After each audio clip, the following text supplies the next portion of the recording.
경동맥의 폐쇄 및 협착 진단을 받은 환자입니다. 진단서고요. 코드는 이제 I65.2. 여기는 이제 점이 생략되어 있는데 똑같은 코드입니다.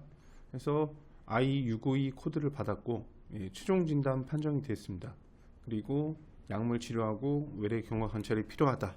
이런 진단서가 이제 나왔고 피보험자 이제 가입한 뇌졸중은 이제 I60에서 64를 빼고 66까지 이런 코드가 이제 보장이 되는 보험에 이제 가입을 해서 이 I65 코드는 이제 그 보상 범위에 해당이 됐기 때문에 청구를 이제 하시는 사례죠.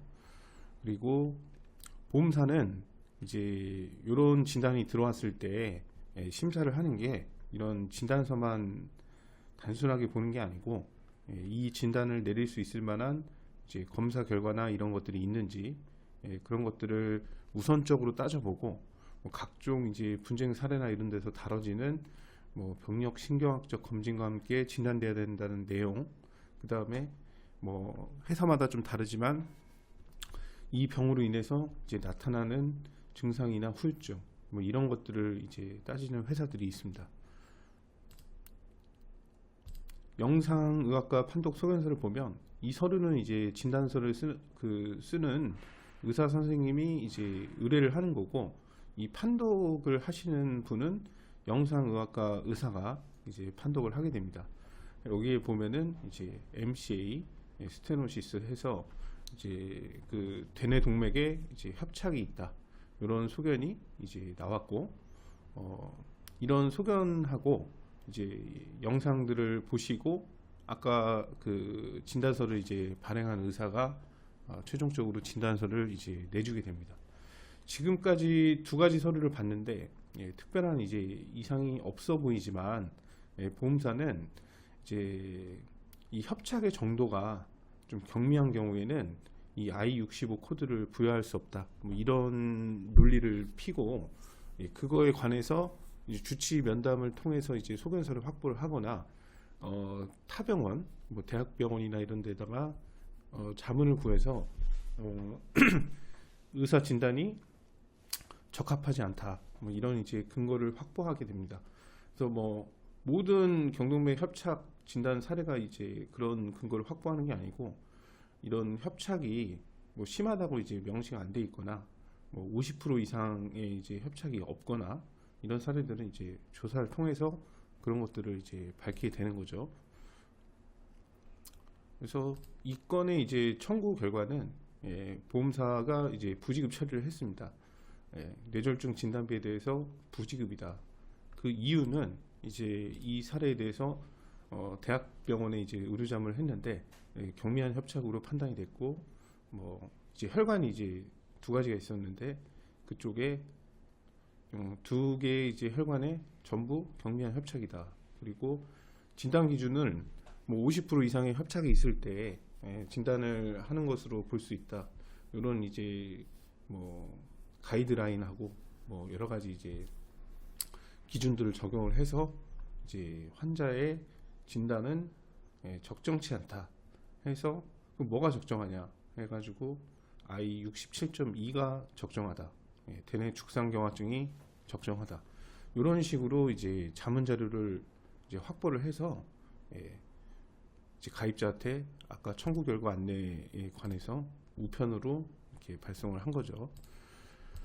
경동맥 폐쇄 및 협착 이 진단에 관해서는 이게 최근에 이제 분쟁이 생기는 게 아니고 오래전부터 이제 생기고 있었던 이제 대표적인 뇌졸중 분쟁 중에 하나인데, 이제 아무래도 가입자분들 같은 경우에는 의사가 영상을 보면서 설명을 해주고 이런 진단서도 내주고 검사 결과상으로 이제 대충 해석을 해보면 협착이 있다, 이런 내용들을 이제 나오기 때문에 이런 거에 대해서 문제가 있다 이렇게 인지를 하거나 하기가 굉장히 어렵습니다. 이분 같은 경우에도 그런 인지는 전혀 없었고, 의사가 진단을 했고 약 처방도 했고, 근데 영상도 보면서 어디가 이제 협착이 됐는지 설명까지 들으셨기 때문에 이거를 보험사가 다른 진단으로 바꾼다는 거는 아예 이제 인지를 할 수가 없는 거죠. 일반 가입자의 경우.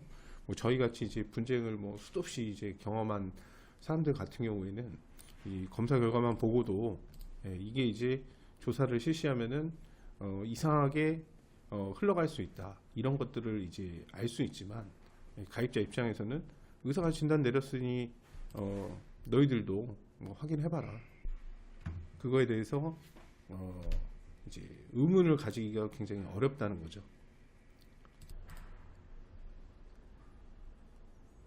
그래서 경동맥 폐쇄 및 협착 이런 진단을 받았다고 한다면 그 협착의 정도가 보험사가 인정할 만한 문제 없는 심한 협착이 있는지 그런 것들을 먼저 확인을 해보셔야 되고, 이렇게 경미한 협착 같은 경우는 보험사가 이렇게 자문을 했을 때 이런 부지급 같은 결과가 나올 확률이 매우 높습니다. 매우 높기 때문에 또 이런 자료가 한번 만들어지면 나중에 이제 손해상사 선임을 이제 뒤늦게 알아봐도 해결이 이제 물론 이 사례도 아주 어렵게 이제 해결은 했지만 그런 과정이 쉽지도 않고 시간도 굉장히 오래 걸리고 결과도 무조건 좋게만 나오는 건 아닙니다. 그래서 이런 자료가 있으면은 예전에는 뭐 보험사가 막 소송도 먼저 걸고 뭐 이런 경우도 좀 흔하게 있었는데, 이런 상황 자체를 만들지 않는 것이 제 생각에는 중요하다고 생각을 합니다. 그래서 일단은 청구를 하시기 전에 코드만 믿고 청구한다고 보험사도 똑같이 코드만 믿고 보상을 해주는 게 아니고, 이렇게 뇌졸중 보상 범위에 딱 벗어나는 이런 진단으로 주장을 해서 이제 지금 거절을 하게 되고, 이렇게 쌓여 있는 자료는 나중에 이의제기나 이런 걸 해도 계속 따라다니는 이제 장애물이 되는 거죠. 그래서 청구 전에 이 영상 검사 결과랑 뭐 진단 내용, 그 다음에 다른 여러 가지 이제 사례마다 발생할 수 있는 쟁점들을 먼저 한번 확인을 먼저 해봐야 되고, 그다음 보험사가 이제 뭐 현장 심사하겠다, 뭐 주치 방문을 하겠다, 뭐 CD를 확보하겠다, 뭐 다른 병원에 뭐 자문을 구해보겠다, 뭐 동시 감정을 하자, 이런 사례들은 이유가 있기 때문에 그런 절차를 진행을 하는 거고, 이 보험사가 그런 과정을 진행할 때는 돈도 상당히 많이 듭니다.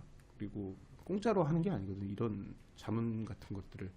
그러면은 그런 데에 이제 상황, 그 사례에 따라서 이거는 뭐 무조건 면책하려고 하는 의도가 있었다 이렇게 이제 보이긴 좀 어렵지만, 이 검사 결과가 어떻게 쓰여져 있는지에 따라서 아예 이제 면책을 하기 위해서 자문을 하는 경우도 매우 많기 때문에 그런 것들을 주의하셔야 되고, 그런 절차가 진행되기 전, 그 자문 자료나 이런 것들이 확보되기 전에 해결책을 찾아야 됩니다.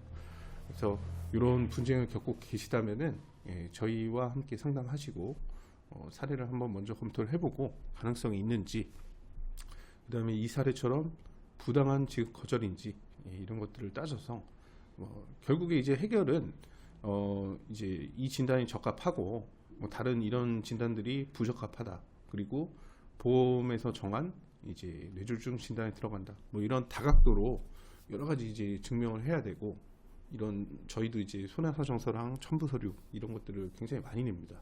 그래서 그런 절차가 또 올바르게 잘 진행이 되면은 지금 거절된 케이스도 이렇게 이제 해결이 될 수 있고, 이 사례 같은 경우도 굉장히 오래 걸렸지만 최종적으로는 이렇게 부지급 근거가 있었음에도 최종적으로는 해결이 되었습니다.